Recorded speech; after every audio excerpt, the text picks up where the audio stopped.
IT city and garden city Bengaluru is eyeing a new moniker. That is of the country's most congested city. A new study by Dutch location technology specialist TomTom has ranked Bengaluru as the world's second most congested city, only behind London, which took the top spot. So how congested is Bengaluru? Well, it took 12 minutes and 10 seconds for Bengalurians to cover 10 kilometers in the heart of the city last year. In contrast, it took people in London 36 minutes and 20 seconds to cover 10 kilometers in 2022. Now, the rush hour average speed in Bengaluru was just 18 kilometers per hour. This meant that Bengalurians lost 129 hours in 2022 due to rush hour traffic. Bengaluru stood 10th in the 2021 and 6th in 2022 on the list of the most congested cities.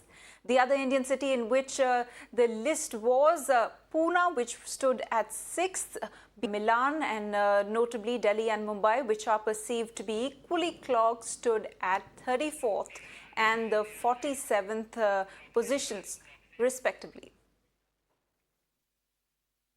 We got used to it, like the potholes in the city kind of the way, but it's of course better if we can, have better system, flyovers and freeways so that we can go to work comfortably. See, most of the people in Bangalore, they spend 1.5 hours on the road. So we could spend quality time with people or doing something, better.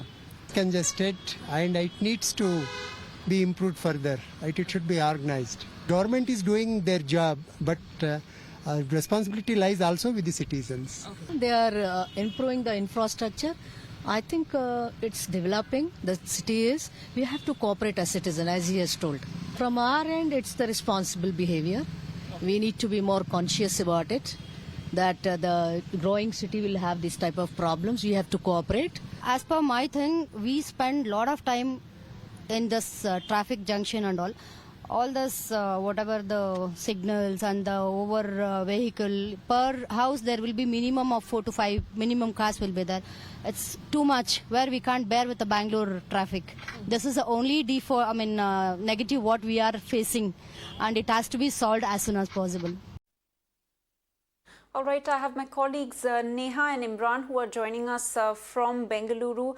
Neha, let me come across to you first. Neha, of course, we did hear voices from the ground and people, of course, are pretty much troubled with the whole traffic situation. Help us understand what are largely the contributing factors to this traffic mess.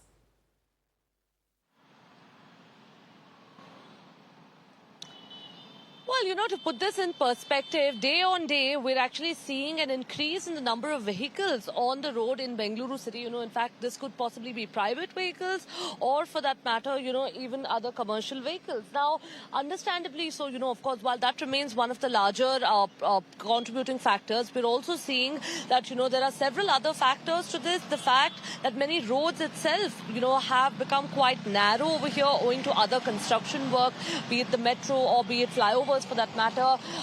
Third, of course, could also be the fact that the condition of the roads itself, have deteriorated quite a bit, really slowing down the movement of the vehicles on the road, ultimately resulting in a pile-up. Now, while, of course, these are a few of the reasons that, have largely been pointed out by experts as well, a big concern that's being raised is about mobility on the whole and why people aren't, resorting more to public transport. Yes, while, the connectivity, of course, in Bengaluru city, one might term it, isn't really the best, be it the bus connectivity or the metro connectivity. Efforts are on at this point in time to try and, increase the endpoint connectivity. But the larger question, of course, one of the citizens over there really pointed out was about people having to be more cooperative. Now, we spoke to several citizens on ground who really went on to say that, yes, while the officials, of course, also over here are to be held responsible for the rampant construction that's taking place and in some places illogical construction as well, that people too, in fact, should be a little bit more cooperative in terms of using public transport. This is something that experts have also pointed out in the past, that the need to shift to public transport would, sort of ease the burden on the roads.